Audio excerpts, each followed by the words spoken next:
Cinderella. ഒരു കാലത്ത് Cinderella എന്ന സുന്ദരിയായ ഒരു പെൺകുട്ടി ഉണ്ടായിരുന്നു. സിൻഡ്രല്ലയുടെ അമ്മ വളരെ ചെറിയ പ്രായത്തിൽ തന്നെ മരിച്ചുപോയി. അവളേക്കാൾ വളരെ പ്രായമുള്ള അവളുടെ പിതാവിനെയും രണ്ടാനമ്മയും സംരക്ഷിക്കേണ്ട ചുമതല അവൾക്കായി. കാരണം സിൻഡ്രല്ലയുടെ പിതാവ് രണ്ടാം തവണ വിവാഹിതനായിരുന്നു. സിൻഡ്രല്ലയുടെ സഹോദരിമാർ അവളെ ഒട്ടും തന്നെ സ്നേഹിച്ചിരുന്നില്ല. അവൾ വലുതായതിനു ശേഷം ആ വീട്ടിൽ ഒരു ജോലിക്കാരിയെ പോലെ അവൾ ജീവിച്ചു. എല്ലാ ആൾക്കാരും അവളോട് മോശമായി തന്നെ പെരുമാറി.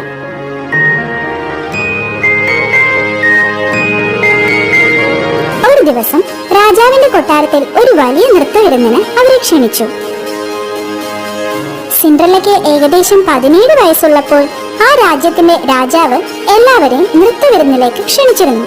എന്നിരുന്നാലും സിൻഡ്രല്ലയുടെ രണ്ടാനമ്മ അവളെ പോകാൻ അനുവദിച്ചില്ല. അവളുടെ രണ്ടാനമ്മ അവരുടെ 2 മക്കൾക്കും പുതിയ ഗൗണുകൾ വാങ്ങിച്ചു കൊടുത്തു. സിൻഡ്രല്ലയെ വീട്ടിൽ തനിച്ചാക്കി നൃത്തവിരുന്നിലേക്ക് അവർ പോയി. സിൻഡ്രല്ലയ്ക്ക് വളരെ സങ്കടം തോന്നി കരയുവാൻ തുടങ്ങി. എല്ലാ പ്രതീക്ഷകളും ഉപേക്ഷിക്കാൻ പോകുന്നതിനിടയിൽ ഒരു ഫെയറി ഗോഡ് മദർ പ്രത്യക്ഷപ്പെട്ടു. മകളെ, നീ കരയരുത്, ഞാൻ നിന്നെ നൃത്തവിരുന്നിലേക്ക് അയക്കാം. നൃത്തവിരുന്നിന് ധരിക്കാൻ എനിക്ക് ഗൗൺ പോലും ഇല്ല. ഒപ്പം എന്റെ സഹോദരിമാരും രണ്ടാനമ്മയും എന്നെ ഇവിടെ തനിച്ചാക്കി പോവുകയും ചെയ്തു. നീ വിഷമിക്കേണ്ട കുഞ്ഞെ, അല്പം മാന്ത്രികതയോടും വിശ്വാസത്തോടും കൂടി നമുക്ക് എന്തും ചെയ്യുവാൻ കഴിയും. ഫെയറി ഗോഡ് മദർ അവളുടെ മാന്ത്രിക വടി ഉപയോഗിച്ച് സിൻഡ്രല്ലയുടെ പഴയ വസ്ത്രങ്ങൾ മനോഹരമായ ഒരു ഗൗണാക്കി മാറ്റി. എന്നിട്ട് മാന്ത്രിക വടി ഉപയോഗിച്ച് സിൻഡ്രല്ലയുടെ കാലിൽ സ്പർശിച്ചു.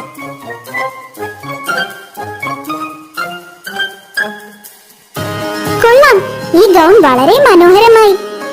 എന്നിരുന്നാലും ഞാൻ എങ്ങനെ നൃത്തവിരുന്നിന് പോകും?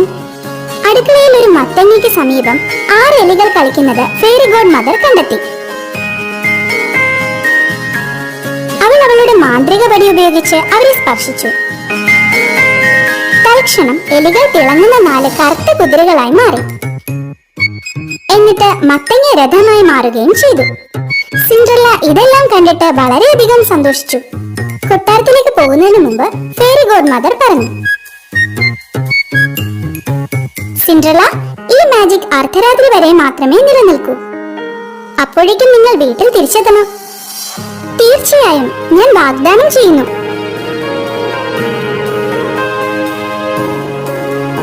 സിൻഡ്രല്ല കൊട്ടാരത്തിൽ പ്രവേശിച്ചപ്പോൾ എല്ലാവരും അവളുടെ സൗന്ദര്യത്തിൽ അതിശയിച്ചു. എന്നാൽ ഈ സുന്ദരിയായ പെൺകുട്ടി ആരാണെന്ന് ആർക്കും തന്നെ അറിയില്ലായിരുന്നു.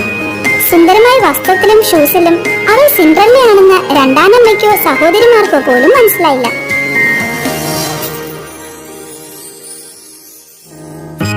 സുന്ദരനായ രാജകുമാരനും അവളെ കണ്ട് ആദ്യ പ്രണയത്തിലായി. അവസാന നിമിഷം സിൻഡ്രല്ല അവളുടെ ഫെയറി ഗോഡ് മദറിന്റെ വാക്കുകൾ ഓർത്തു. അവൾ വീട്ടിലേക്ക് ഓടിക്കയറി. അവൾ നിലവിളിച്ച് കൊട്ടാരത്തിൽ നിന്നും പുറത്തേക്കോടി. ഓടുന്ന ധൃതിയിൽ അവളുടെ ചെരുപ്പുകൾ അവിടെ കളഞ്ഞുപോയി. ആ സുന്ദരിയായ പെൺകുട്ടി ആരാണെന്ന് അറിയുവാൻ ആഗ്രഹിച്ചു. അവളുടെ പേര് പോലും അയാൾക്ക് അറിയില്ല. ഈ ഷൂവിന് അനുയോജ്യമായ സ്ത്രീയെ ഞാൻ വിവാഹം കഴിക്കും. പിറ്റേ ദിവസം രാജകുമാരനും അവന്റെ ഭൃത്യന്മാരും ആ ഗ്ലാസ് ഷൂവുമായി രാജ്യത്തിലെ എല്ലാ വീടുകളും പോയി. ആ ഷൂ കാലുകളിൽ യോജിക്കുന്ന സ്ത്രീയെ കണ്ടെത്തുവാൻ അവർ ആഗ്രഹിച്ചു. രാജകുമാരൻ വീട് തോറും പോയി രാജ്യത്തിലെ എല്ലാ സ്ത്രീകളുടെയും കാലിൽ ഈ ഷൂ പരീക്ഷിച്ചു നോക്കി. അവസാനം രാജകുമാരൻ സിൻഡ്രല്ലയുടെ വീട്ടിലെത്തി. അവരെല്ലാവരും ആ ഷൂ പരീക്ഷിച്ചു നോക്കി. എങ്ങനെയെങ്കിലും അത് അനുയോജ്യമാക്കാൻ ശ്രമിച്ചു. ഭടന്മാർ സിൻഡ്രല്ലയെ താഴേക്ക് കൊണ്ടുവന്നു. എന്നിട്ട് ഷൂ ഒന്ന് അണിഞ്ഞു നോക്കുവാൻ പറഞ്ഞു. അത് തികച്ചും യോജിക്കുകയും രാജകുമാരൻ അവളെ തിരിച്ചറിയുകയും ചെയ്തു. അവസാനം രാജകുമാരൻ സിൻഡ്രല്ലയെ കല്യാണം കഴിച്ചു. അവർ വളരെ സന്തോഷത്തോടെ ഒരുമിച്ച് ജീവിച്ചു.